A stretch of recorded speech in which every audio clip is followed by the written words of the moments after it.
नमस्कार, मैं आशा गोयल स्वागत करती हूं आपका हरियाणा वेव्स में। आज हम जुड़े हैं एनएलओ के युवा पदाधिकारियों से। आइए हम इनकी राय लेंगे उपचुनाव को लेकर। नमस्कार सर।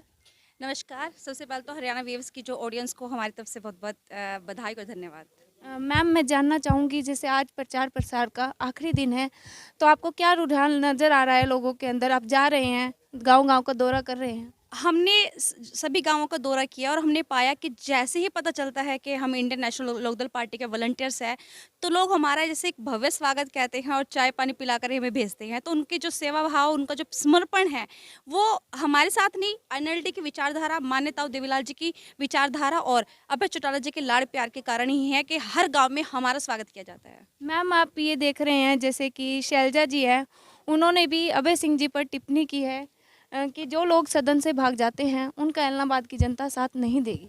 उनसे हम कोई उम्मीद कर भी नहीं सकते हैं, क्योंकि जो जिस घर में खुद ही 2 फाड़ हो रही है, 2 फाड़ नहीं, मैं कहूँ 3 या 4 फाड़ हो रही है, उनसे मैं किसी भी तरह की ऐसे अगर वो व्यंग्य करती हैं, तो मैं कहती हूँ कि एक हास्यास्पद रहेगा। और कुमारी शैलजा पहले वो खुद तो डिसाइड कर ले कि जो है, जो 30 तारीख का ऐलनाबाद का उपचुनाव है, उसमें वो कांग्रेस पार्टी को जिताने जा रही है, भाजपा को जिताने जा तो रही है। आप ये फाड़ गुटबाजी के लिए बोल रहे हैं? नहीं, गुटबाजी के लिए नहीं बोल रही हूँ। कांग्रेस पार्टी जो है भाजपा को जो है भारी भरकम वोट कराएगी। भारी भरकम तो नहीं, जमानत जब्त होनी है, लेकिन अंदर खाते जो कांग्रेस है वो भाजपा के लिए काम कर रही है। मैं ये कहना चाह रही हूँ आपको। Okay ma'am.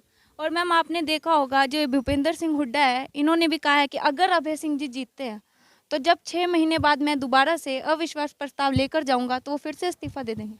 पहली बात तो भूपेंद्र सिंह हुड्डा जी की मैं यहाँ पे कोई बात करना ही नहीं चाहूंगी, क्योंकि उन्होंने अविश्वास प्रस्ताव लाकर जिस तरीके से भारतीय जनता पार्टी को सुरक्षित करके हरियाणा की जनता को धोखा दिया है, 30 तारीख को इलाहाबाद की जनता जो है वोट की चोट मारकर भूपेंद्र सिंह हुड्डा और शासक कांग्रेस और भाजपा की अकल ठिकाने लगाएगी। सर, आपने देखा होगा ओम प्रकाश धनखड़ हैं, उन्होंने भी तंज कसते हुए कहा है अभय पर कि ठाकुर तो गयो। वो तो जब चुनाव का नतीजा आएगा उस दिन पता लग जाएगा कि ठाकुर तो घी है या क्या है।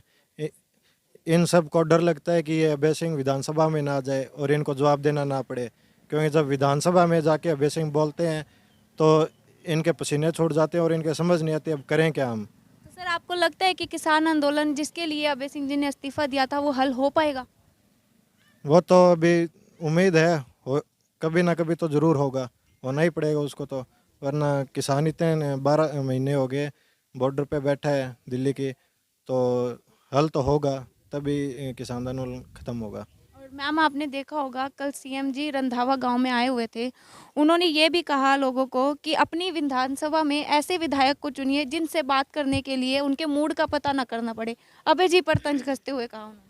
मूड तो अभय चौटाला जी का इतना सही है कि जब किसानों ने कहा, पूरे देश भर में किसी ने इस्तीफा नहीं दिया है, लेकिन अभय चौटाला जी ने जो है तुरंत प्रभाव से किसानों के कहने पर, ऐलनाबाद के वासियों के कहने पर तुरंत प्रभाव से अपनी जो सीट है उसको त्याग दिया। इसे कहते हैं हरियाणा का मूड, अभय चौटाला जी का मूड, जो किसानों के लिए त्याग करना जानता है। और ये खट्टर जी वाला मूड नहीं है जो किसानों के ऊपर तानाशाही करता है। तो मैम, आपने देखा होगा जैसे अभय सिंह जी को आप लोग दबंग बोलते हैं और उन्हीं के भतीजे हैं जो दुष्यंत चौटाला जी, वो बोलते हैं कि ये तो नॉनसेंस पॉलिटिशियन है।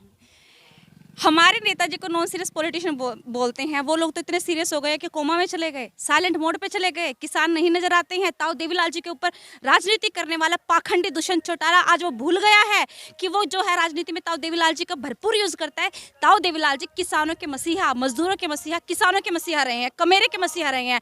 अगर फिर भी वो त्याग नहीं कर सकते तो ऐसे सीरियस पॉलिटिशियन से बढ़िया हमारा नॉन सीरियस पॉलिटिशियन है जो किसानों के लिए त्याग करना जानते हैं। और ताऊ देवीलाल जी के असली लाल अगर है तो वो अभय चौटाला जी ही हैं। और 30 तारीख को 50,000 से पार अभय चौटाला जी की लीड होने वाली है, इसलिए हरियाणा वासियों को एडवांस में बधाई। मैम, आपने देखा होगा अजय सिंह चौटाला जी भी ये कह रहे हैं कि तीनों पीढ़ियां नाक रगड़ रही हैं, जबकि उन्होंने कहा था कि हम लोग गांव-गांव वोट मांगने नहीं जाएंगे, हम लोग चुनाव नहीं लड़ेंगे, ऐसा करके कल उन्होंने ये बात कही।